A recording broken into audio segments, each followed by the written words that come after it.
Les portes en verre dépolies de la salle du conseil s'ouvrirent dans un silence pesant, révélant une scène de pouvoir absolu.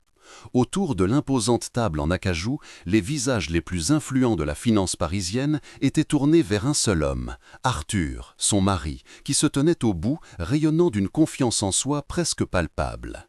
Il la regarda entrer, un éclair de confusion totale traversant ses yeux, rapidement remplacé par une irritation à peine dissimulée.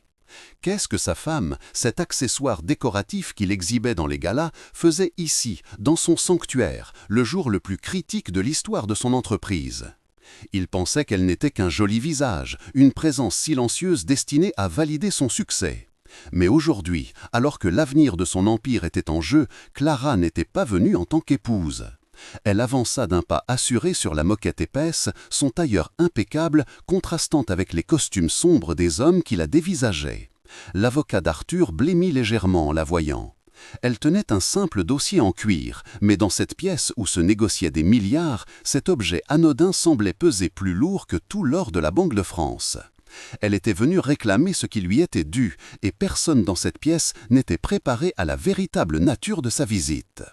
Tout avait basculé quelques semaines plus tôt, sous les lustres étincelants d'une prestigieuse maison de vente aux enchères. Le tout Paris était là, un parterre d'héritiers, d'industriels et de nouveaux riches, tous venus pour voir et être vus, pour dépenser des fortunes sur des toiles qui n'étaient que des symboles de leur propre puissance. L'air vibrait de murmures feutrés, de rires feutrés et du cliquetis des coupes de champagne. Arthur était dans son élément, naviguant dans la foule avec l'aisance d'un prédateur au sommet de la chaîne alimentaire. Il serrait des mains, distribuait des sourires carnassiers et acceptait les flatteries comme un dû. Clara se tenait à ses côtés, parfaite dans sa robe de créateur, un sourire figé sur les lèvres. Pour le monde, elle était l'incarnation de la réussite de son mari, belle, élégante et silencieuse. Elle jouait son rôle à la perfection, celui de la femme trophée, l'objet de luxe qui complétait la collection d'un homme qui possédait déjà tout. Personne ne pouvait deviner la tempête qui grondait derrière son regard serein, ni la connaissance pointue qu'elle avait de chaque œuvre présentée ce soir-là, une connaissance qu'elle avait acquise non par mondanité, mais par une étude acharnée et une passion secrète. Le moment de la rupture, la fissure qui allait faire s'effondrer tout l'édifice, arriva lorsqu'une toile d'un artiste contemporain fut présentée. C'était une pièce audacieuse, un investissement risqué mais potentiellement génial. Alors que le commissaire-priseur commençait les enchères, Clara se pencha vers l'oreille d'Arthur et murmura une analyse stratégique concise, soulignant un détail technique que seuls les connaisseurs pouvaient apprécier. Au lieu de reconnaître sa perspicacité, il la repoussa d'un geste agacé. Puis, se tournant vers leurs voisins de table, des rivaux en affaires qui buvaient ses paroles, il lança d'une voix forte et condescendante pour que tous l'entendent « Ma chérie, laisse-moi gérer les investissements. Ton seul rôle ici, c'est d'être jolie. » Un silence glacial s'abattit sur leur section. Des regards gênés se détournèrent, certains emplis de pitié, d'autres d'un mépris amusé. L'humiliation fut totale, publique, chirurgicale. Il ne l'avait pas seulement rabaissée, il l'avait anéantie, la réduisant à une poupée sans cervelle devant le monde même qu'il avait mis tant d'années à conquérir. Le marteau du commissaire-priseur tomba quelques instants plus tard, scellant l'achat d'une autre de ses vanités, mais pour Clara, ce son marqua la fin de son silence et le début de sa guerre. À cet instant précis, le bruit assourdissant de la salle des ventes s'estompa pour laisser place à un silence froid et absolu. La chaleur de la honte monta à ses joues, mais elle fut immédiatement éteinte par une vague de lucidité glaciale. Chaque mot condescendant, chaque regard de pitié, chaque petit sourire en coin de ses rivaux s'imprima dans sa mémoire avec une clarté douloureuse. Ce n'était pas la première humiliation, loin de là. C'était simplement la dernière, celle de trop. Pendant des années, elle avait supporté d'être l'architecte invisible de son succès, la source silencieuse de ses meilleures idées, la stratège dans l'ombre dont il s'appropriait chaque victoire. Elle avait accepté d'être effacée de leur histoire commune, remplacée dans le récit public par le mythe du génie autodidacte qu'il avait soigneusement construit. Mais ce soir, en la traitant comme une enfant ignorante devant ses pairs, il n'avait pas seulement insulté son intelligence, il avait renié les fondations mêmes de leur empire, des fondations qu'elle avait aidé à poser brique par brique. La douleur, autrefois sourde et résignée, se transforma en une détermination d'acier. Le joli visage qu'il voulait qu'elle soit se figea en un masque de calme impénétrable, dissimulant la naissance d'un plan d'une précision redoutable. Il venait de lui déclarer la guerre, et il ignorait qu'elle en connaissait déjà l'issue. Il était facile pour lui, et pour le monde, d'oublier qui elle était vraiment. 20 ans plus tôt, quand Moreau et Associés n'étaient qu'une start-up audacieuse dans un petit bureau sans fenêtre, Clara n'était pas une épouse décorative. Elle était le cerveau stratégique.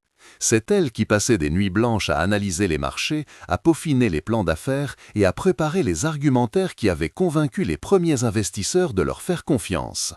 Arthur était le visage, le vendeur charismatique, celui qui pouvait charmer n'importe qui avec ses grands discours et sa confiance inébranlable. Mais cette confiance reposait entièrement sur les dossiers impeccables et les prévisions financières brillantes que Clara lui fournissait. Elle se souvenait de l'excitation de leur début, de leur complicité, de la façon dont leurs deux esprits se complétaient parfaitement. Il était le rêveur, elle était l'architecte qui transformait ses rêves en plans concrets. Elle avait sacrifié sa propre carrière potentielle, croyant en leur projet commun, en leur avenir partagé. Elle avait été son alliée la plus loyale, sa conseillère la plus fiable, la cofondatrice non créditée de tout ce qu'il était devenu. C'était cette vérité, cette histoire effacée qui rendait sa trahison actuelle si profondément insupportable. Avec le succès, l'équilibre de leur relation s'était dangereusement incliné. Chaque nouveau million gagné, chaque article de presse élogieux, chaque nouveau gratte-ciel portant son nom sur la façade nourrissait une arrogance qui ne laissait plus de place pour elle. Progressivement, il l'avait écartée des décisions importantes, la confinant au rôle de maîtresse de maison, responsable des dîners d'affaires et du choix des œuvres d'art pour leur résidence. Ses suggestions stratégiques, autrefois écoutées avec avidité, étaient désormais balayées d'un revers de main impatient. Il avait commencé à réécrire leur histoire, se présentant comme l'unique visionnaire, l'unique artisan de leur fortune. Dans les interviews, il parlait de ses débuts difficiles, de sa vision, de son génie. Le « nous » avait disparu de son vocabulaire, remplacé par un « je » omniprésent et écrasant. Cette invisibilité forcée était une violence psychologique lente, une érosion constante de son identité. Il ne la voyait plus comme une partenaire, mais comme le premier de ses nombreux trophées, un vestige d'une époque qu'il préférait oublier, car elle lui rappelait qu'il n'avait pas tout accompli seul. Elle était devenue le secret le plus gênant de sa propre légende. La dernière étape de cet effacement fut l'arrivée de Vanessa, une jeune influenceuse dont l'ambition n'avait d'égal que la superficialité et qui représentait tout ce que Clara n'était pas. Vanessa était un miroir flatteur pour l'ego d'Arthur, une page blanche sur laquelle il pouvait projeter sa grandeur sans être contredit par la mémoire d'un passé partagé. Leur liaison, à peine dissimulée, était une insulte de plus, un signal clair que Clara était devenue obsolète. Arthur ne se contentait plus de la mépriser en privé, il préparait activement son remplacement. Il avait déjà consulté ses avocats pour orchestrer un divorce qui la laisserait avec une part dérisoire de la fortune qu'elle avait contribué à bâtir, la présentant comme une simple épouse dépensière qui ne méritait rien. Pour lui, elle n'était plus qu'un contrat à résilier, un passif à éliminer avant de passer à un modèle plus récent. Il était tellement convaincu de son propre pouvoir et de la dépendance totale de Clara qu'il ne voyait pas le danger. Il la croyait faible, isolée et sans ressources, une proie facile attendant passivement d'être mise de côté. C'était là sa plus grande erreur, une erreur de jugement monumentale qui allait lui coûter son royaume. Retour à la salle des ventes. Le tableau, celui qui avait servi de prétexte à son humiliation, trônait désormais sur un chevalet, adjugé à Arthur pour une somme astronomique. Les gens l'applaudissaient, le félicitaient pour son œil et son audace. Il se tourna vers Clara, un sourire triomphant aux lèvres, attendant d'elle qu'elle joue son rôle, qu'elle l'admire, qu'elle valide sa victoire. Mais le visage qu'il vit n'était pas celui d'une femme brisée. La lueur de douleur dans ses yeux avait disparu, remplacée par une flamme froide et intense, une lueur de pure détermination. Un très léger sourire, presque imperceptible, flottait sur ses lèvres. C'était un sourire qu'il ne lui avait jamais vu, un sourire qui ne lui était pas destiné. De l'autre côté de la salle, un homme âgé et distingué, M. Moreau, l'ancien mentor d'Arthur qui l'avait trahi et évincé des années auparavant, croisa le regard de Clara et lui fit un discret hochement de tête. Arthur, aveuglé par sa propre gloire, ne remarqua rien. Il ne vit pas l'alliance silencieuse qui venait de se confirmer sous ses yeux. Il ne comprit pas que pendant qu'il collectionnait des œuvres d'art pour décorer ses murs, sa femme, elle, collectionnait des alliés et des actifs pour démanteler son empire. Le jeu avait commencé, et il en était le seul à ne pas connaître les règles. Leur histoire n'avait pas commencé sous les dorés des palaces parisiens, mais dans un modeste bureau de quelques mètres carrés où l'odeur du café tiède se mêlait à celle, plus enivrante, de l'ambition. 20 ans plus tôt, Clara n'était pas une silhouette silencieuse dans une robe de soirée, mais une analyste financière à l'esprit aussi vif qu'un scalpel. Arthur, lui, était un vendeur charismatique, avec un rêve plus grand que ses moyens. Ils s'étaient rencontrés par l'intermédiaire d'un ami commun, et l'alchimie fut immédiate, non pas romantique au départ, mais intellectuelle. Il possédait le talent de peindre des visions grandioses, de captiver un auditoire avec la promesse d'un avenir radieux. Elle, en revanche, possédait le don rare de transformer ses visions en stratégies concrètes, en plans d'affaires blindés et en projections financières si précises qu'elles semblaient prophétiques. Ils formaient un duo parfait, l'un étant la voix et le visage, l'autre le cerveau et la colonne vertébrale. Leur projet commun, Moreau et Associés, qui deviendrait plus tard le titan Groupe Valois, est né de cette complémentarité, sur une nappe en papier d'un bistrot, un soir d'hiver, où tout semblait encore possible. Les premières années furent un tourbillon de travail acharné et de sacrifices partagés. Pendant qu'Arthur parcourait la France pour rencontrer des clients potentiels et charmer les banquiers, Clara passait ses nuits à décortiquer des bilans, à anticiper les fluctuations du marché et à rédiger les argumentaires qui lui permettraient de briller. Elle se souvient encore de la tension qui précédait leur premier grand rendez-vous avec un fonds d'investissement. Arthur était nerveux, mais elle lui avait préparé un dossier si solide, si irréfutable, qu'il n'avait eu qu'à suivre le fil de sa démonstration pour paraître un génie. C'est elle qui avait identifié la niche de marché que personne ne voyait. Elle, qui avait calculé les risques avec une prudence qui frisait la clairvoyance. Les investisseurs n'avaient pas misé sur le charme d'Arthur, mais sur la rigueur implacable des chiffres de Clara. Elle avait renoncé à une promotion dans une grande banque pour se consacrer entièrement à leur start-up, acceptant un salaire dérisoire et l'absence totale de reconnaissance publique. C'était leur rêve, se disait-elle, et sa part de la récompense viendrait plus tard, sous la forme d'un succès commun. Le succès arriva, plus vite et plus violemment qu'ils ne l'avaient imaginé. L'argent commença à affluer, transformant leur petit bureau en un siège social prestigieux à la Défense, avec des baies vitrées surplombant Paris. C'est à ce moment que la première fissure apparut, discrète mais profonde. Lors d'une interview pour un grand magazine économique, Arthur, interrogé sur les clés de son ascension fulgurante, répondit par une longue tirade sur sa vision, son instinct, son travail acharné. Le pronom « nous », qui avait été le fondement de leur partenariat, s'était évaporé. Clara, qui lisait l'article dans leur nouvel appartement luxueux, ressentit une pointe de malaise, une sensation désagréable d'être effacée du tableau.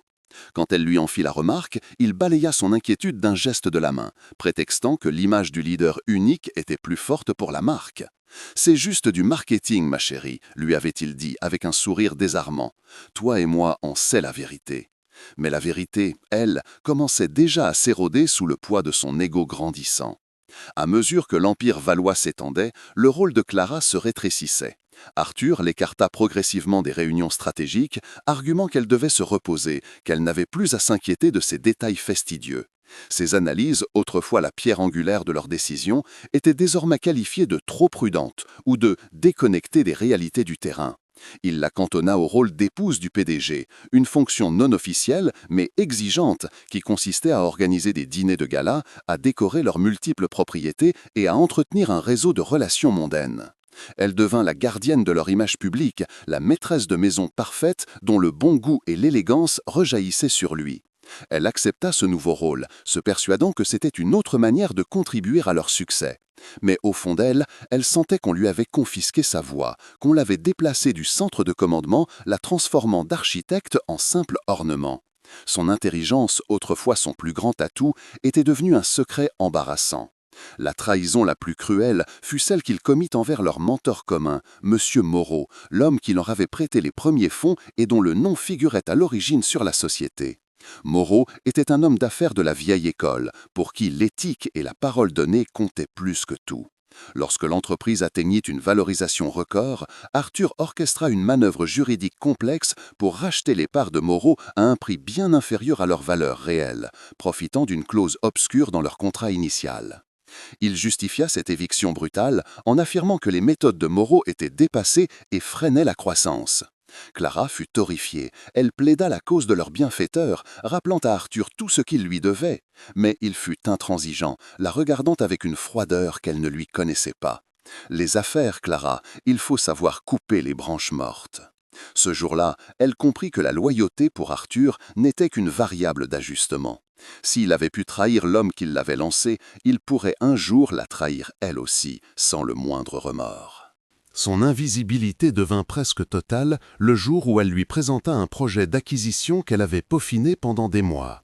Il s'agissait d'une petite entreprise technologique avec un potentiel immense, une cible parfaite pour le groupe Valois. Elle avait préparé une analyse de 40 pages, détaillant chaque synergie possible, chaque risque, chaque opportunité. Arthur l'écouta distraitement, hochant la tête de temps en temps tout en consultant sa montre de luxe. Une semaine plus tard, lors d'une réunion du conseil d'administration à laquelle elle n'était plus conviée, il présenta l'idée comme étant la sienne. Un membre du conseil, un vieil ami de la famille, raconta plus tard à Clara comment Arthur avait captivé l'audience avec sa nouvelle vision stratégique audacieuse. Il avait utilisé ses arguments, ses chiffres, ses mots, sans jamais mentionner son nom. Ce n'était plus de l'effacement, c'était un vol pur et simple. Il ne se contentait plus de la mettre dans l'ombre, il pillait son esprit, s'appropriant le fruit de son travail pour nourrir sa propre légende. La douleur fut immense, mais elle la dissimula derrière un sourire poli, commençant à comprendre que le combat ne pouvait plus se gagner avec des mots. L'arrivée de Vanessa marqua le début de la fin. Jeune, avide de célébrité et active sur tous les réseaux sociaux, elle était l'antithèse de Clara. Là où Clara incarnait la discrétion et la substance, Vanessa représentait la superficialité et l'exhibitionnisme. Arthur ne fit aucun effort pour cacher leur liaison. Ils apparaissaient ensemble dans les pages des magazines People, photographiés sur des yachts ou dans des soirées branchées. Pour Arthur, Vanessa était une nouvelle validation de son succès, un trophée plus jeune et plus scintillant qui ne lui rappelait pas ses débuts modestes et ne le contredisait jamais. L'humiliation pour Clara était quotidienne, distillée par les regards apitoyés de leurs connaissances et les articles de presse qu'on lui envoyait anonymement. Arthur avait transformé leur mariage en une farce, la reléguant au statut de première épouse, une figure presque archaïque attendant patiemment d'être remplacée. Il ne la méprisait plus seulement pour son intelligence, mais pour son existence même, qui semblait être un obstacle à sa nouvelle vie de conquérant sans attache. La gare devint froide et juridique. Sans même lui en parler, Arthur engagea les avocats les plus impitoyables de Paris pour préparer leur divorce. Son objectif était simple, la déposséder. Il commença à transférer des actifs vers des sociétés écrans, à sous-évaluer les biens communs et à monter un dossier la dépeignant comme une femme dépensière et instable, incapable de gérer sa propre fortune. Il voulait s'assurer qu'elle partirait avec une pension alimentaire calculée sur la base de ses dépenses personnelles et non sur la moitié d'un patrimoine qu'elle avait co-créé. Il la croyait complètement dépendante de lui, ignorante des montages financiers complexes qu'il mettait en place. Il la sous-estimait à un point qui frisait l'absurde, convaincu que 20 ans passés à organiser des dîners l'avaient rendu inapte à comprendre le langage des chiffres et des contrats. C'était sa plus grande erreur, il oubliait qu'elle était celle qui lui avait appris ce langage et qu'elle n'avait jamais cessé de le pratiquer en secret pour son propre compte. C'est durant cette période qu'elle activa son propre plan, un plan qu'elle avait commencé à esquisser des années auparavant par pure prévoyance. Utilisant un héritage substantiel de sa grand-mère, une femme tout aussi discrète et brillante qu'elle, Clara avait créé un petit fonds d'investissement. Chaque mois, une partie de la généreuse allocation qu'Arthur lui versait pour gérer les maisons et son train de vie était discrètement détournée vers ce fonds. Avec les conseils avisés de M. Moreau qu'elle avait recontacté en secret, elle avait fructifié ce capital de manière spectaculaire, loin des radars de son mari. Elle avait appris à opérer dans l'ombre, à utiliser des noms d'emprunt et des structures offshore, devenant une investisseuse anonyme et redoutable. Tandis qu'Arthur la voyait choisir des rideaux et des menus, elle achetait et vendait des parts d'entreprise, analysait des marchés émergents et construisait silencieusement son propre arsenal financier. Elle savait que le jour viendrait où elle aurait besoin de bien plus qu'un bon avocat pour survivre, elle aurait besoin de pouvoir. Le mépris d'Arthur atteignit son paroxysme quelques jours avant la fameuse vente aux enchères. Il était en train de finaliser une acquisition majeure, une opération risquée qu'elle lui avait déconseillée.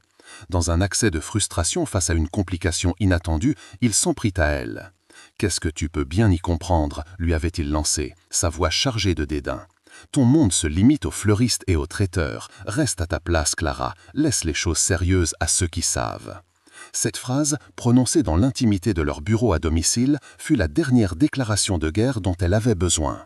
Il ne la voyait plus du tout comme une personne, mais comme un objet, dénudé de toute compétence. Il avait complètement oublié qui elle était, qui ils avaient été. C'est avec cette certitude glaciale qu'elle se prépara pour la soirée de gala. Elle savait que la vente aux enchères ne serait pas seulement une autre occasion pour lui de l'humilier publiquement. Ce serait le théâtre où elle lancerait la première offensive de sa contre-attaque, une offensive qu'il ne verrait jamais venir. Le retour en voiture depuis la maison de vente se fit dans un silence de marbre, aussi froid et lourd que la nuit parisienne qui défilait derrière les vitres teintées de la limousine. Arthur, enivré par sa propre magnificence, n'arrêtait pas de tapoter l'étui en cuir de son téléphone, répondant à des messages de félicitations qui affluaient. Il était le roi du monde, et le silence de sa femme à ses côtés n'était pour lui qu'une preuve de plus de son écrasante supériorité. Il ne voyait pas la tempête qui se déchaînait derrière son masque de sérénité. Clara regardait les lumières de la ville se brouiller en traînées distinctes, mais dans son esprit, tout était d'une clarté cristalline.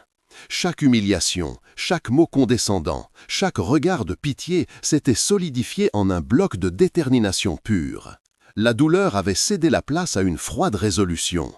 Il avait allumé un incendie en elle, pensant la réduire en cendres, mais il avait oublié qu'elle était née du feu de l'ambition, un feu qu'elle avait mis en sommeil pour lui, et qu'il venait de réveiller de la plus brutale des manières. Le joli visage qu'il aimait tant exhiber était maintenant celui d'une stratège qui venait de déclarer une guerre qu'il ne savait même pas avoir commencée. L'escalade fut rapide et impitoyable.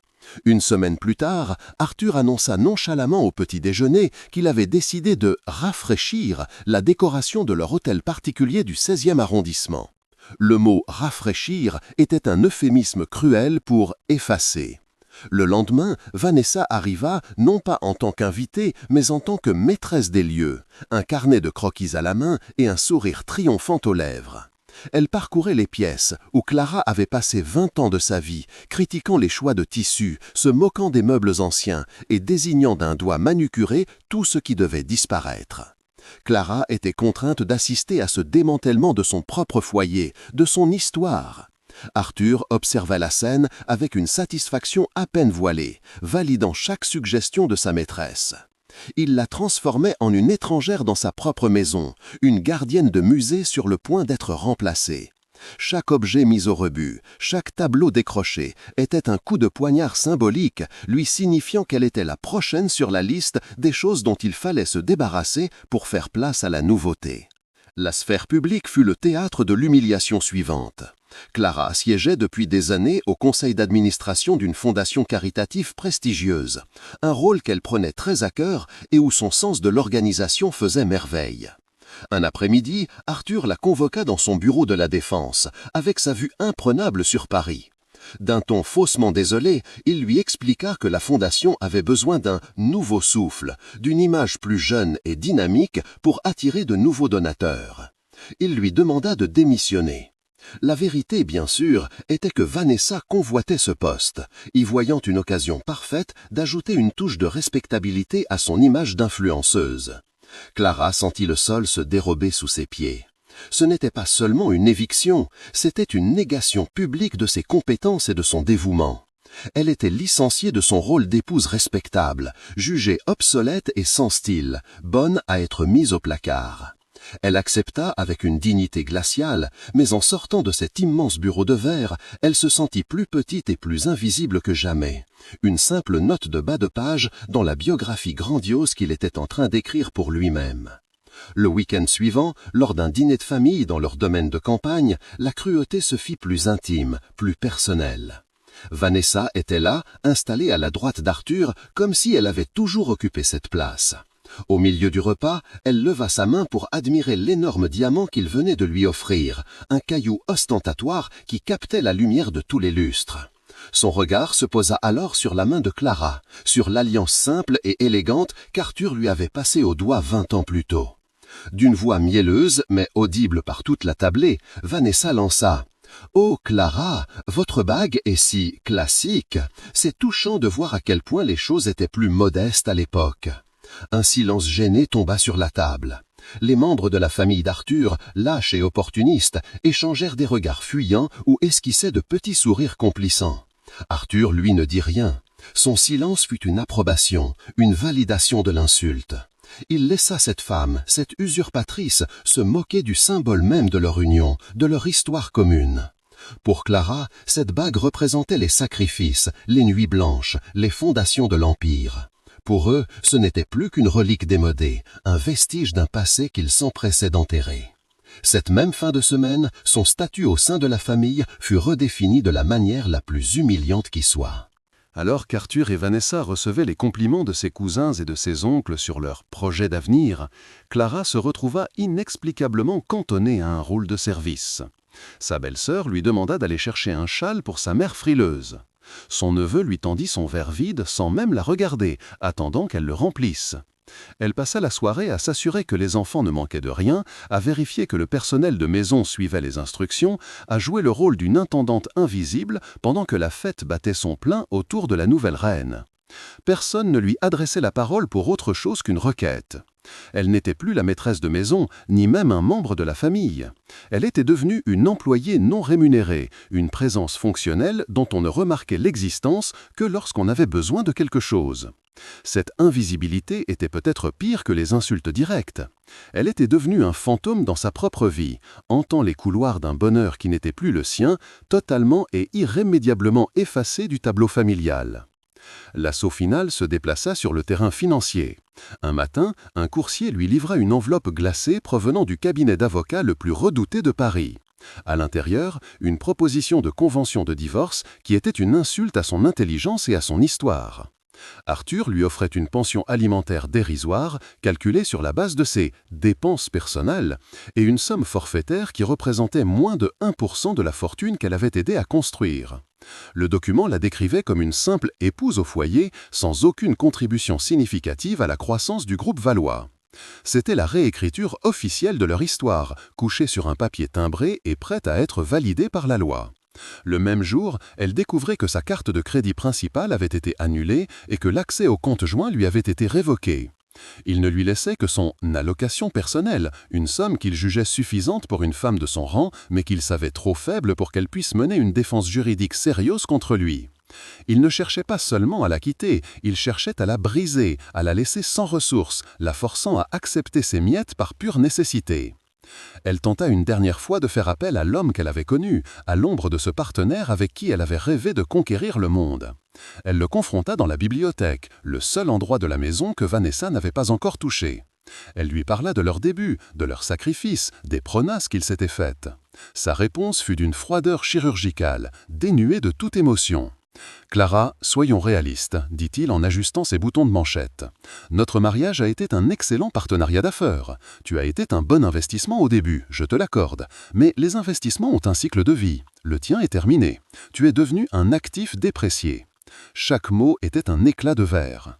Il ne la voyait plus comme une personne, une femme, une partenaire, mais comme une ligne sur un bilan comptable, une charge à amortir avant de passer au prochain exercice. Il n'y avait plus rien à sauver, plus aucune trace de l'homme qu'elle avait aimé. Face à elle se tenait un monstre d'arrogance, un homme tellement convaincu de son propre génie qu'il avait oublié que c'était elle qui lui en avait fourni les plans. Ce soir-là, Clara toucha le fond. Réfugiée dans une chambre d'amis de sa propre maison, entourée de cartons contenant les vestiges de sa vie, elle s'effondra. Le poids de chaque humiliation, de chaque regard méprisant, de chaque mot cruel s'abattit sur elle avec une force dévastatrice. Elle pleura, non pas de tristesse, mais de rage et de honte.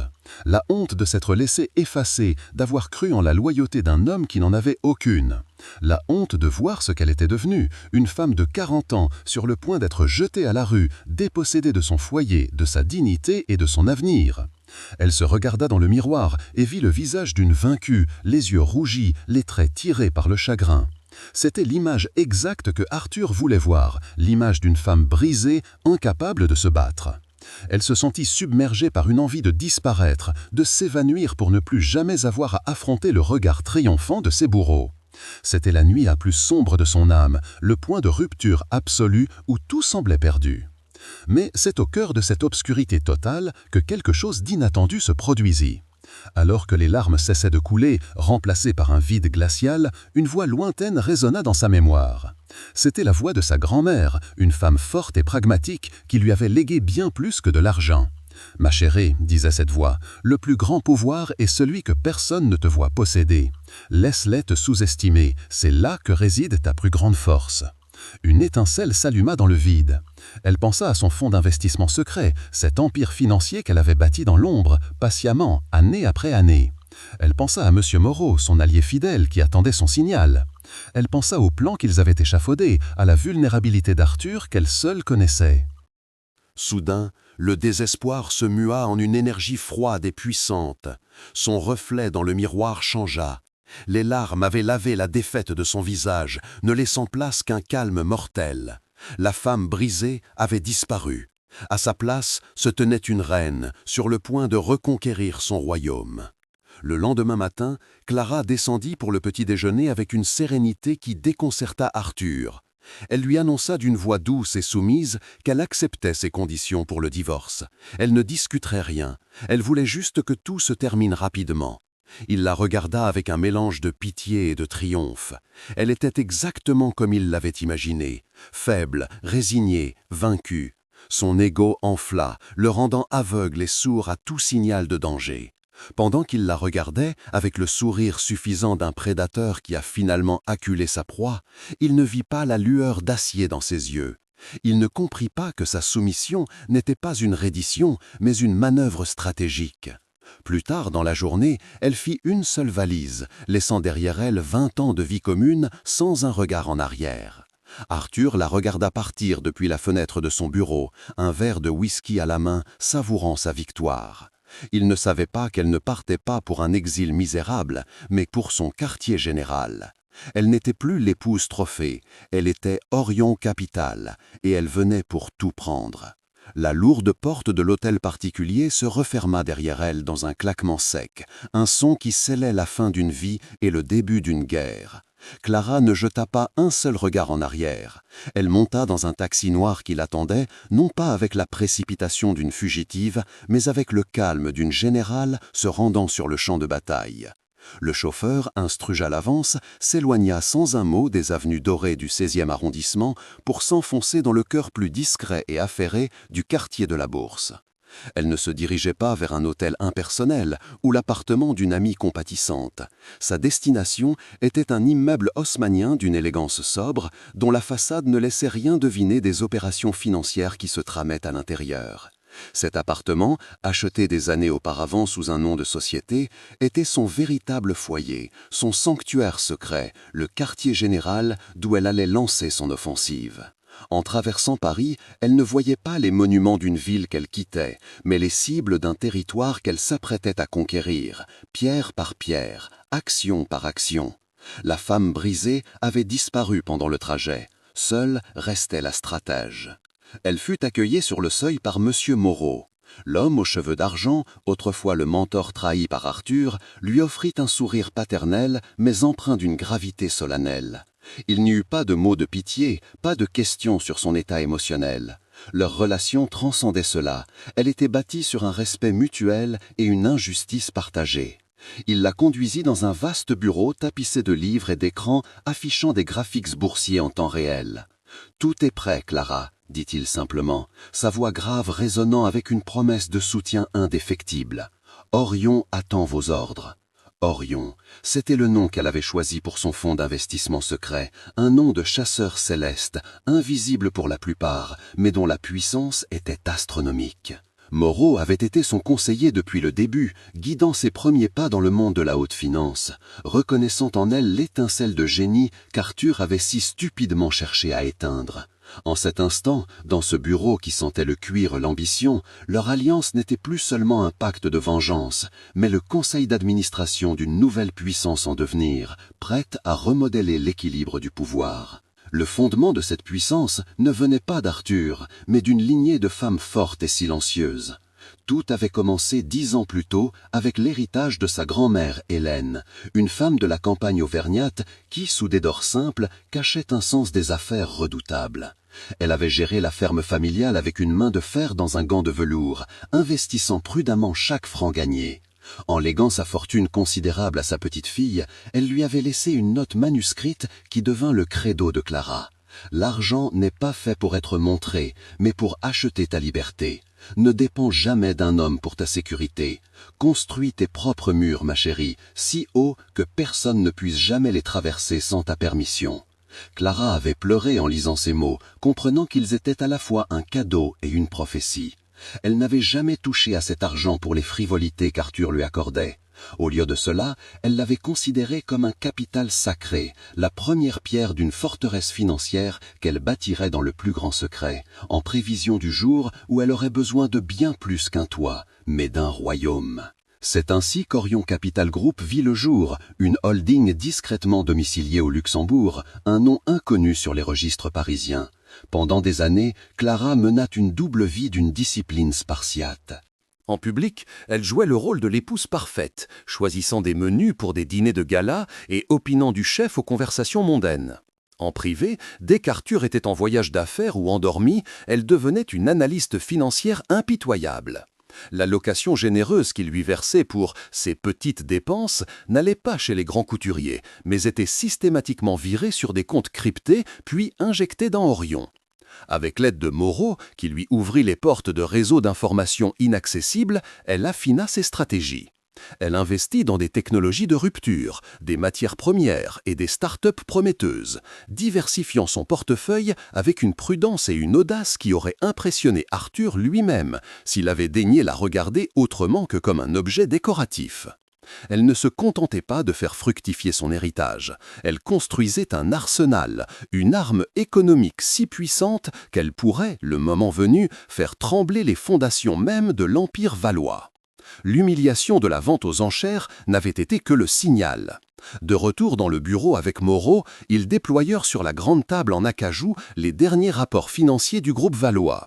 La vérité, que Clara suspectait depuis des mois, éclata au grand jour, confirmée par les analyses pointues de son allié.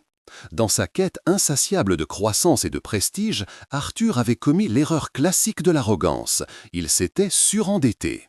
Pour financer des acquisitions tape à l'œil et des projets pharaoniques destinés à polir sa légende, il avait contracté des prêts massifs auprès de plusieurs banques d'investissement. L'entreprise, si brillante en apparence, reposait sur une montagne de dettes, la rendant dangereusement vulnérable à la moindre fluctuation du marché ou à une attaque ciblée. « Il a construit un palais de verre sur un sol mouvant », murmura Moreau, un éclair de satisfaction froide dans les yeux. Il est tellement convaincu de son invincibilité qu'il ne voit pas les fissures. Pour Clara, cette découverte fut une confirmation glaciale. Le talon d'Achille de son mari n'était pas une femme ou un rival, mais son propre ego démesuré, et elle savait exactement où frapper. Le plan se dessina alors avec une clarté redoutable, une stratégie en 3 phases aussi élégante qu'impitoyable. La première étape, la plus discrète, serait de racheter la dette du groupe valois. Via des sociétés écrans interposées, Orion Capital commencerait à acquérir les créances que les banques seraient ravies de céder pour limiter leur propre exposition au risque. En devenant le principal créancier de son mari, Clara tiendrait son empire à la gorge sans qu'il ne le sache. La deuxième phase serait une offensive boursière. Profitant d'une baisse programmée de l'action provoquée par la fuite organisée de quelques mauvaises nouvelles concernant les acquisitions d'Arthur, Orion lancerait une OPA hostile mais anonyme. Les actionnaires, inquiets de la gestion imprudente et de l'endettement, seraient tentés de vendre à ce fonds vautour mystérieux qui leur offrait une porte de sortie honorable. La troisième et dernière phase serait la révélation. Une fois la majorité des parts acquises, Clara se présenterait en personne au conseil d'administration, non plus comme l'épouse effacée, mais comme la nouvelle propriétaire, la seule maîtresse à bord. Le plan était audacieux, complexe, mais juridiquement impeccable. C'était un chef-d'œuvre de vengeance financière. Cette nuit-là, seule dans son appartement secret qui surplombait les toits de Paris, Clara se regarda longuement dans le miroir. Le reflet qui lui faisait face n'était plus celui de la femme tremblante et humiliée qu'elle avait été quelques jours plus tôt. Les dernières traces de chagrin avaient été balayées par une vague de détermination froide. Ses yeux, autrefois voilés par une tristesse résignée, brillaient maintenant d'une intelligence acérée et d'un calme absolu. Elle défit son chignon strict, laissant ses cheveux tomber sur ses épaules, un geste symbolique de libération. Elle n'était plus Madame Valois, un nom qui sonnait désormais comme une chaîne. Elle était Clara, la présidente d'Orion Capital. Elle sentit un pouvoir nouveau courir dans ses veines, une force qu'elle avait gardée en sommeil pendant 20 ans. La peur avait disparu, remplacée par une certitude tranquille. Arthur pensait l'avoir réduite à néant, mais il n'avait fait que la libérer de son dernier doute.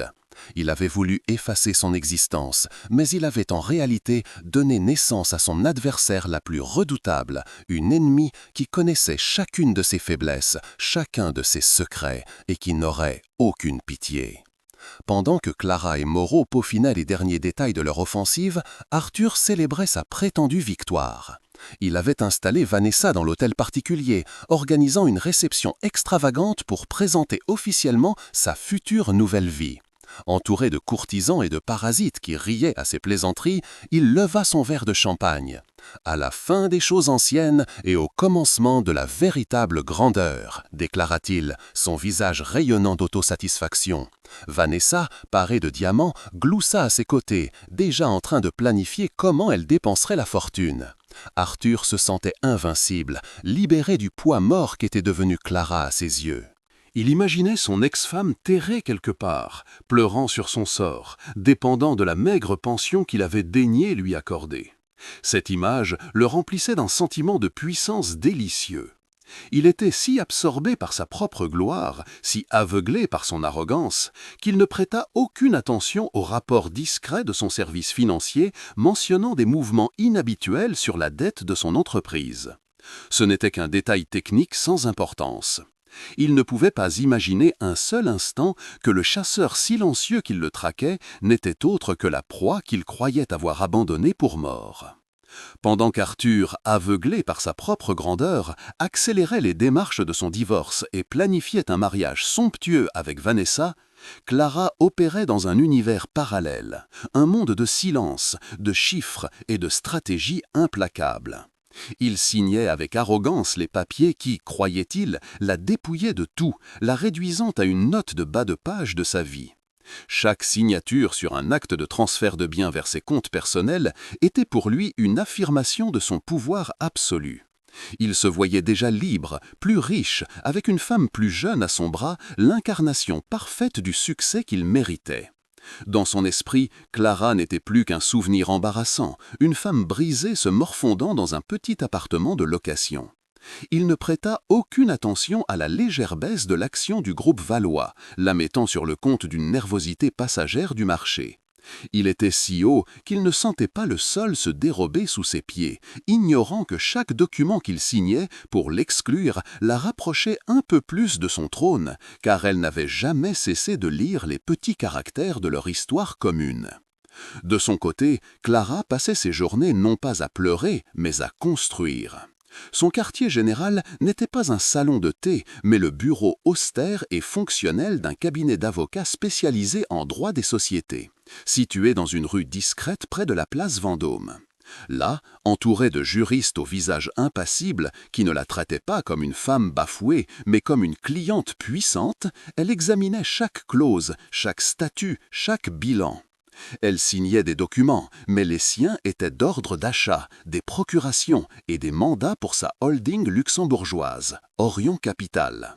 Elle se rendit personnellement à un notaire pour finaliser la structure de propriété, utilisant son nom de jeune fille, un nom qu'Arthur avait effacé de sa mémoire depuis longtemps.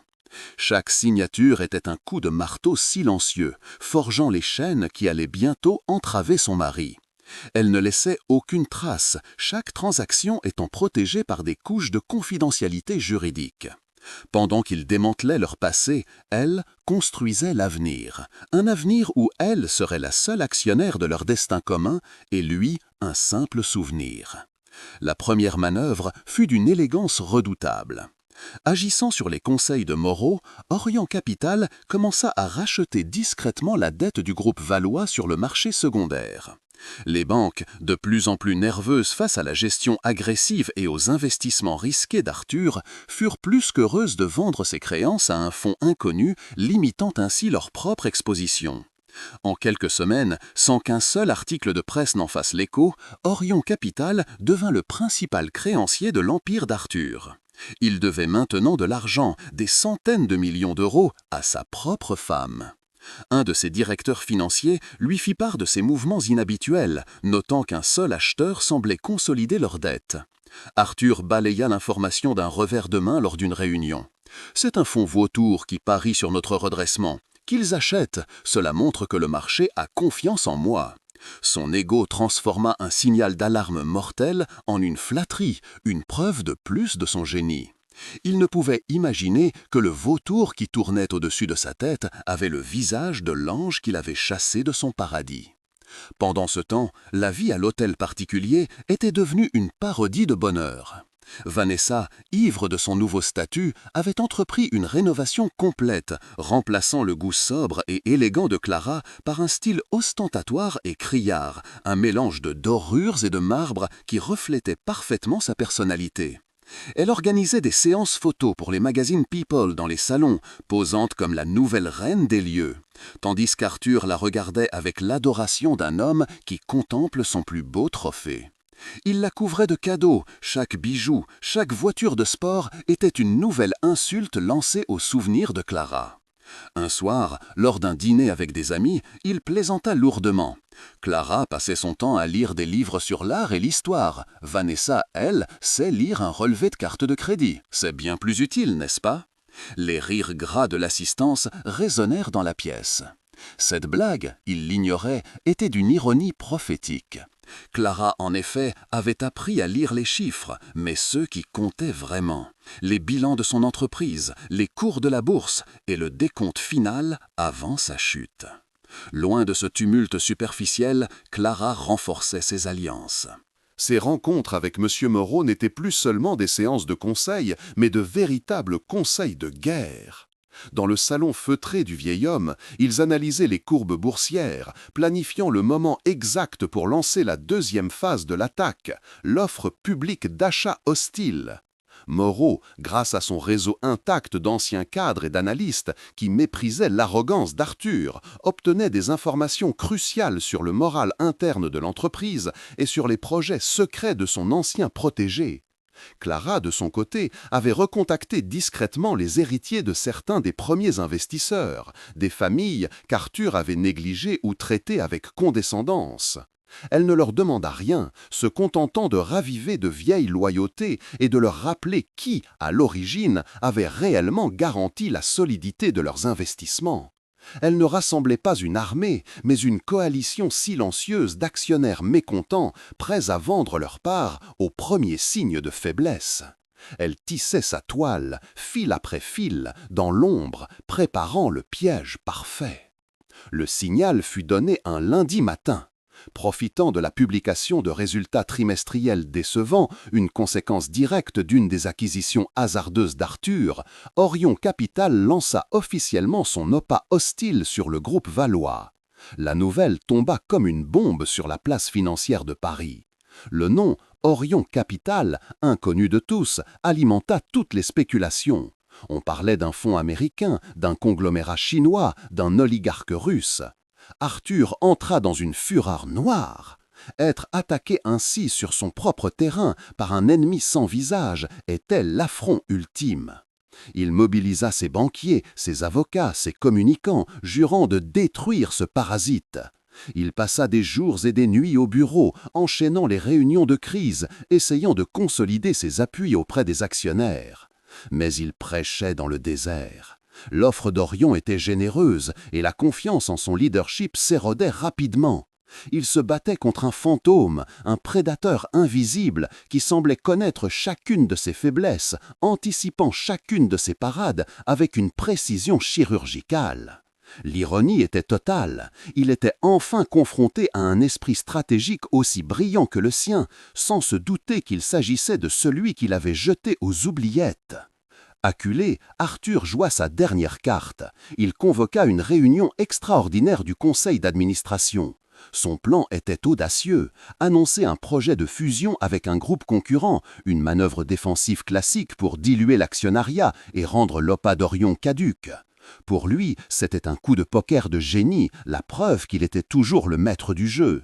Il passa les 48 heures précédant la réunion à préparer son discours, un chef-d'œuvre de rhétorique destiné à rallier le conseil à sa cause et à ridiculiser cet ennemi de l'ombre. Il était absolument certain de sa victoire. Le matin de la réunion, il choisit son costume le plus cher, sa montre la plus impressionnante. En embrassant Vanessa, il lui promit « Ce soir, ma chérie, nous sabrons le champagne. Je vais leur montrer qui est le roi. » Il quitta l'hôtel particulier avec la démarche d'un gladiateur entrant dans l'arène pour le combat final, persuadé que les applaudissements de la foule lui étaient déjà acquis. Il ne vit pas le léger sourire de son chauffeur en le regardant dans le rétroviseur, un homme dont la nièce travaillait pour le cabinet d'avocats de Clara. Ce même matin, dans son appartement sur les toits de Paris, Clara se préparait avec le calme d'une prêtresse accomplissant un rituel sacré. Il n'y avait aucune trace de nervosité en elle, seulement une concentration intense, une certitude froide. Elle choisit un tailleur-pantalon d'un gris anthracite, une tenue sobre et puissante qui n'avait rien d'une robe de soirée. C'était une armure, l'uniforme d'une commandante en chef. Elle ne se maquilla que très légèrement, laissant son regard parler pour elle. Sur la table de son salon, un unique dossier en cuir noir l'attendait. Il contenait les documents finaux, l'acte prouvant qu'Orion Capital détenait désormais 51% des actions du groupe Valois, grâce à une dernière vague d'achats effectuée la veille à la clôture de la bourse, et la procuration la nommant, Clara de son nom de jeune fille, comme unique représentante et bénéficiaire effective de la holding. Elle prit le dossier, sentant le poids du cuir sous ses doigts. Ce n'était pas seulement du papier, c'était le poids de la justice, le marteau qui allait s'abattre sur l'enclume de l'arrogance de son arrogance. Elle était prête, le silence était terminé.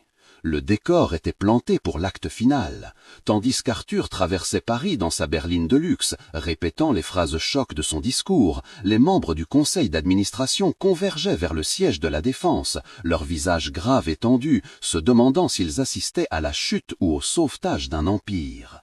Ils s'installèrent autour de l'immense table en acajou, dans cette salle au sommet de la tour qui symbolisait la puissance d'un seul homme. Au même moment, un taxi noir se gara discrètement au quai de ce même gratte-ciel. Clara en descendit, sereine et déterminée. Elle traversa le hall monumental, ses talons résonnant sur le marbre poli, un son clair et régulier qui annonçait une nouvelle cadence. Elle monta dans l'ascenseur privé qui menait directement à l'étage de la direction. Tous les acteurs étaient en place, la pièce pouvait commencer. Arthur, au bout de la table, s'apprêtait à prendre la parole pour sauver son royaume d'un ennemi inconnu. Il ignorait que cet ennemi marchait déjà dans le couloir, tenant dans un simple dossier en cuir l'acte de propriété de sa vie, et qu'elle n'était pas venue pour négocier, mais pour prendre possession de ce qui lui était dû. Arthur entra dans la salle du conseil comme un empereur romain entrant dans le Colisée, certain de l'ovation de la foule. Son costume sur mesure semblait taillé dans l'étoffe même du pouvoir, et son sourire, un mélange de charme et de condescendance, balaya les visages tendus des membres du conseil d'administration. Il était dans son élément, le maître incontesté de cet univers de verre et d'acier qui surplombait tout Paris. Son avocat, un homme au visage aussi lisse et impénétrable qu'un contrat, se tenait un pas derrière lui, porteur des documents qui, selon Arthur, scellaient sa victoire contre ce mystérieux fonds d'investissement Orion Capital. Il savourait déjà le moment où il annoncerait sa contre-offensive, une manœuvre brillante qui non seulement sauverait son empire, mais renforcerait sa légende de génie des affaires intouchable. Il adressa un clin d'œil complice à son directeur financier, un geste qui signifiait « Regardez bien, je vais vous montrer comment on gagne ». Pour lui, cette réunion n'était pas une bataille, mais une simple formalité, la dernière représentation avant le triomphe final, une démonstration de force pour remettre les choses à leur place. Il se posta au bout de la table en acajou poli, posant ses mains de chaque côté de son siège comme un roi s'apprêtant à monter sur son trône. Un silence respectueux s'installa. Arthur commença son discours, sa voix résonnante avec une assurance calculée. Il parla de loyauté et de vision et de la menace que représentaient les vautours sans visage qui cherchaient à dépecer le fruit de son travail. Sa rhétorique était enflammée, peignant le tableau d'une forteresse assiégée qu'il était le seul à pouvoir défendre. Il décrivit ensuite sa parade, une fusion stratégique avec un concurrent, une manœuvre dilatoire qui rendrait l'OPA hostile d'Orion Capital mathématiquement impossible. C'était un coup de maître, et il le présentait comme tel, chaque mot choisi pour inspirer la confiance et l'admiration. Les membres du conseil, d'abord inquiets, commençaient à se détendre, certains hochant la tête, visiblement impressionnés par l'audace et la confiance de leur leader. Il était en pleine maîtrise de son art, un chef d'orchestre, menant son auditoire exactement là où il le voulait, vers une conclusion inévitable, sa victoire totale et incontestée. Un nouveau chapitre de sa glorieuse épopée. Alors qu'il approchait du point culminant de son argumentation, prêt à demander un vote de confiance unanime, la porte de la salle s'ouvrit doucement, sans qu'on ait frappé. Son assistante personnelle se tenait sur le seuil, le visage livide, l'air complètement désemparé. Arthur s'interrompit, une lueur d'irritation dans les yeux. Une telle interruption était impensable. « Qu'est-ce que c'est » lança-t-il d'un ton sec. L'assistante balbutia, incapable de former une phrase cohérente. « Monsieur, il y a une représentante d'Orion Capital qui insiste pour être présente. » Un murmure parcourut la salle. Arthur sentit une bouffée d'adrénaline. L'ennemi osait se montrer. Un sourire carnassier étira ses lèvres. « Faites-la entrer » ordonna-t-il, se délectant à l'idée d'humilier publiquement l'envoyé de ses adversaires. La porte s'ouvrit alors en grand et dans l'encadrement se dessina une silhouette familière, vêtue d'un tailleur anthracite d'une sobriété redoutable. Ce n'était pas une avocate agressive ou une banquière au regard d'acier, c'était Clara. Le silence qui s'abattit sur la pièce fut si total, si absolu, qu'on aurait pu entendre tomber une épingle sur la moquette épaisse. Le premier son qui brisa le silence fut le rire d'Arthur, un rire court, incrédule, puis de plus en plus fort, teinté d'un mépris infini. « Clara, mais qu'est-ce que tu fais ici? Tu t'es perdue en allant chez le coiffeur » lança-t-il, se tournant vers le conseil pour partager sa bonne blague. Quelques sourires gênés lui répondirent. Les administrateurs la regardaient avec un mélange de pitié et d'embarras, la voyant comme une épouse bafouée venue faire une scène pathétique dans le sanctuaire des affaires. Mais Clara ne pleurait pas. Son visage était un masque de calme impénétrable. Elle avança d'un pas mesuré, ignorant complètement son mari. Tous les regards étaient fixés sur elle, mais un seul homme dans la pièce ne souriait pas. L'avocat d'Arthur avait perdu toute sa couleur. Ses yeux étaient rivés sur le dossier en cuir que Clara tenait dans sa main, et il comprit, avec une terreur soudaine et glaciale, que ce n'était pas une épouse qui venait de faire son entrée, mais une force juridique qu'il n'avait pas vue venir.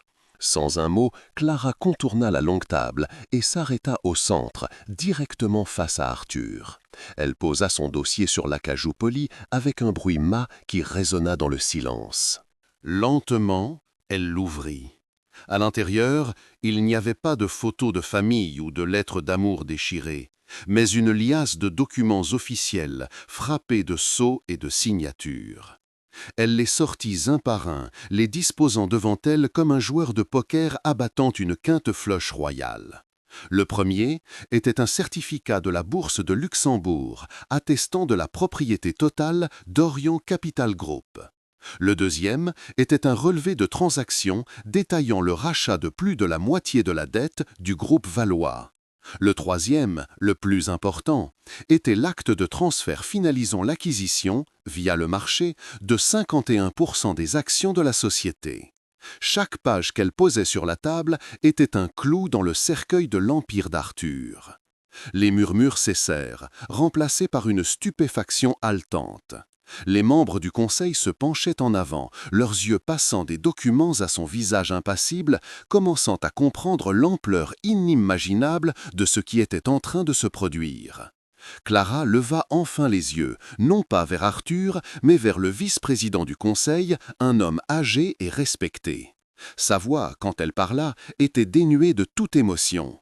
Elle était claire, précise et tranchante comme une lame de rasoir. « Messieurs, commença-t-elle, son ton formel balayant d'un coup 20 ans de familiarité. Orion Capital a finalisé hier soir, à la clôture, l'acquisition d'une participation majoritaire dans le groupe Valois.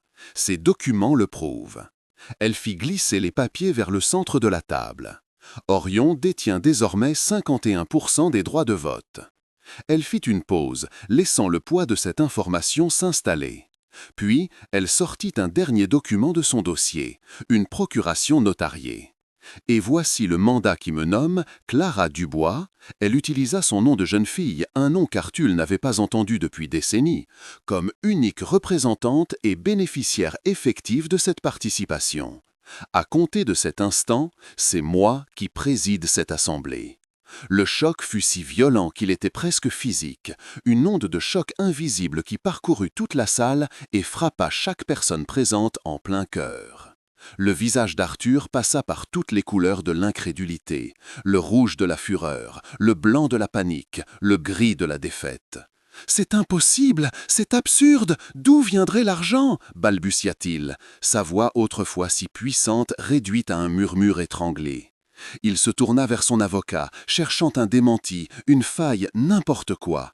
Mais l'avocat secoua lentement la tête, les yeux toujours fixés sur les documents. « Les actes sont authentiques, Arthur. La structure est luxembourgeoise, c'est parfaitement légal. » Le regard des membres du conseil changea alors radicalement.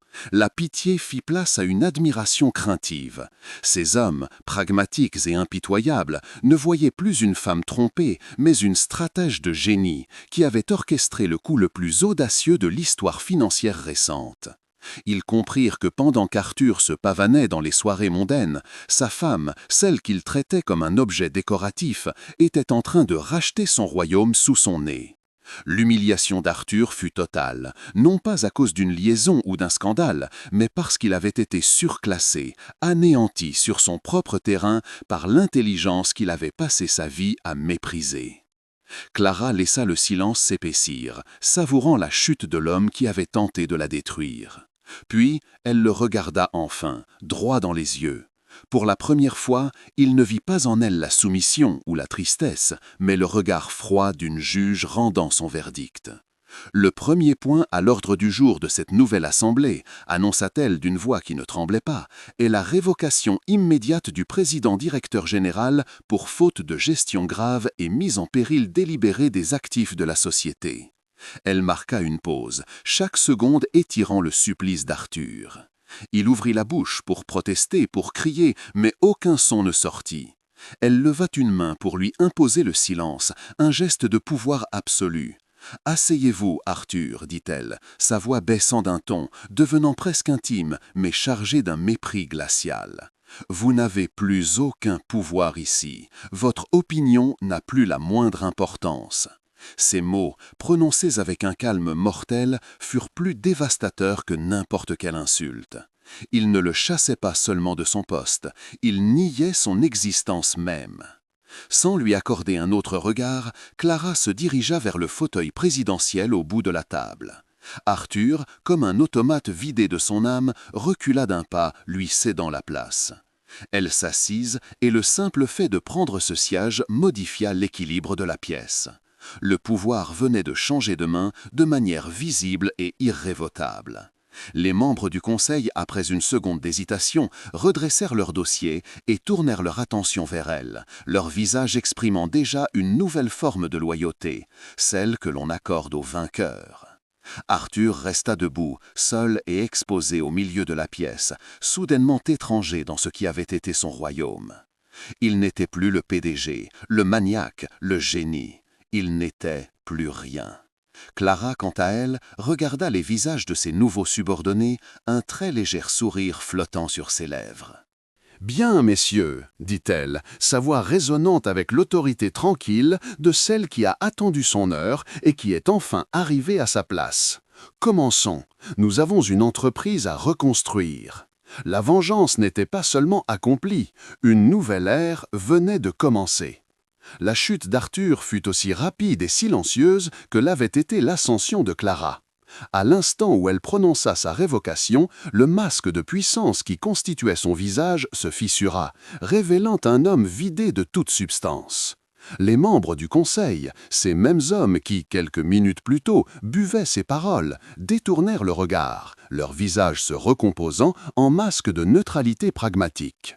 Le pouvoir avait changé de camp et leur loyauté, comme un métal en fusion, s'était instantanément solidifiée autour du nouveau pôle d'autorité. Deux agents de la sécurité, appelés discrètement par le vice-président, entrèrent dans la salle. Ils n'eurent pas besoin de le toucher. Le simple poids de leur présence et du silence accusateur de la pièce suffit à le briser. Arthur recula, titubant, son regard passant de Clara, désormais assise à sa place, au visage de ses anciens alliés qui refusaient de croiser ses yeux.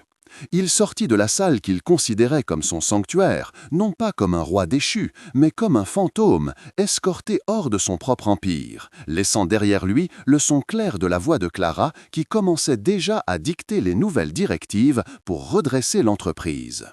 La nouvelle de sa destitution explosa sur la place financière de Paris avec la violence d'un séisme. Les titres des journaux économiques le lendemain matin étaient impitoyables. Le titan valois détrôné par un fond mystérieux. Chute brutale d'un empire bâti sur l'arrogance. Son nom, autrefois synonyme de succès et de pouvoir, devint la risée des cercles qu'il dominait. Ses amis, ses courtisans, qui se pressaient à ses dîners, ne répondaient plus à ses appels. Les banques, qui lui avaient accordé des crédits illimités sur la seule foi de sa réputation, gelaient ses lignes de crédit personnel du jour au lendemain. Il se retrouva coupé de la fortune qu'il croyait sienne, découvrant avec horreur que la plupart de ses actifs étaient liés à l'entreprise qu'il venait de perdre. En moins de 48 heures, il passa du statut de magnat intouchable à celui de paria. L'humiliation publique fut chirurgicale, le déshabillant de chaque couche de prestige qu'il avait mis 20 ans à accumuler. Il apprit à ses dépens que la loyauté qu'il achetait avec son argent n'était qu'une location, et le bail venait d'expirer de la manière la plus spectaculaire qui soit. Le coup de grâce lui fut porté non pas dans une salle de conseil, mais dans le silence glacial de son hôtel particulier. Il y rentra cherchant un dernier refuge, un semblant de contrôle, pour trouver Vanessa au milieu du grand salon, entourée de valises Louis Vuitton. Elle ne pleurait pas, elle ne criait pas, elle supervisait calmement le déménagement de ses affaires, y compris les bijoux et les œuvres d'art qu'il lui avait offerts. Quand elle le vit, son visage n'exprima aucune pitié, seulement un léger agacement. « Arthur, dit-elle d'une voix aussi froide que les diamants à ses oreilles, j'ai signé pour une vie de luxe, pas pour accompagner un homme ruiné dans sa chute. C'était un excellent arrangement, mais le contrat est rompu. » Il la regarda, abasourdi, incapable de comprendre comment ce trophée qu'il avait choisi pour sa docilité pouvait se retourner contre lui avec une telle cruauté. Elle lui fit un dernier sourire, un sourire de prédatrice qui abandonne une carcasse. « Au revoir, Arthur, j'ai un gala ce soir et je dois m'assurer d'être vue avec le bon entourage. » Elle partit sans un regard en arrière, le laissant seul au milieu des pièces vides, écho de sa propre vacuité. La solitude devint son unique compagne. Quelques jours plus tard, un huissier sonna à la porte, non pas pour lui remettre les papiers du divorce qu'il avait lui-même initié, mais une assignation en justice. Le nouveau conseil d'administration du groupe Valois, présidé par Clara Dubois, le poursuivait pour faute de gestion, abus de biens sociaux et présentation de comptes inexacts. Les acquisitions hasardeuses qu'il avait menées pour flatter son ego allaient maintenant être disséquées par des experts comptables, menaçant de le laisser non seulement sans argent, mais avec des dettes colossales et un casier judiciaire. Il tenta de faire appel à sa famille, à ses frères et cousins qui avaient profité de sa générosité pendant des années. Mais eux aussi l'abandonnèrent, craignant que le scandale n'éclabousse leur propre nom. Il était devenu toxique. L'homme qui avait bâti un empire sur l'image et les relations se retrouvait dépossédé de tout, un nom sans réputation, un corps sans ombre, complètement et irrémédiablement seul, anéanti par celle qu'il a jugée indigne de partager son nom. Pendant ce temps, Clara n'opérait pas une vengeance, mais une restauration. Son premier acte en tant que présidente du conseil fut de nommer M. Moreau au poste de directeur général. Le vieil homme, les larmes aux yeux, accepta avec une dignité retrouvée, promettant de restaurer l'éthique et la vision à long terme que l'entreprise avait perdue. Clara, de son côté, s'imposa par sa compétence et non par la terreur. Elle passa des heures avec les équipes, écoutant, analysant, rassurant. Elle annula les projets pharaoniques et vaniteux d'Arthur, réorientant les investissements vers l'innovation et la stabilité. Les employés, qui avaient vécu sous le règne de la peur et de l'arbitraire, découvrirent une dirigeante calme, juste et incroyablement brillante.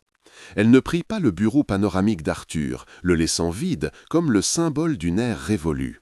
Elle s'installa dans un bureau plus petit, fonctionnel et élégant, transformant le siège social d'un temple dédié à l'ego d'un seul homme en une véritable ruche de travail collaboratif. Elle ne se contentait pas de posséder l'entreprise, elle lui redonnait une âme. Un soir, longtemps après que tous les employés furent partis, Clara se tenait seule dans son nouveau bureau, regardant les lumières de Paris scintiller à l'horizon. Elle ne ressentait ni euphorie ni triomphe, mais une paix profonde, la sérénité d'une justice enfin accomplie. Sa blessure n'était plus une source de douleur, mais le souvenir d'une bataille gagnée, la cicatrice qui prouvait sa résilience. Elle n'était plus l'épouse sans style, l'accessoire décoratif, la femme effacée. Elle était Clara Dubois, la femme qui avait reconstruit son propre destin. Elle pensa à Arthur, non pas avec haine, mais avec une pitié lointaine, pour cet homme qui avait tout eu et tout perdu par pure arrogance. Il avait passé sa vie à collectionner des objets de valeur pour prouver sa grandeur, sans jamais comprendre que le plus grand pouvoir ne se trouve pas dans ce que l'on possède, mais dans ce que l'on est. Et elle, dans le silence et l'humiliation, avait découvert qui elle était vraiment. Elle sourit, un vrai sourire cette fois, libre et serein. Le chasseur céleste, Orion, veillait sur la ville, et sa reine avait enfin pris sa place parmi les étoiles.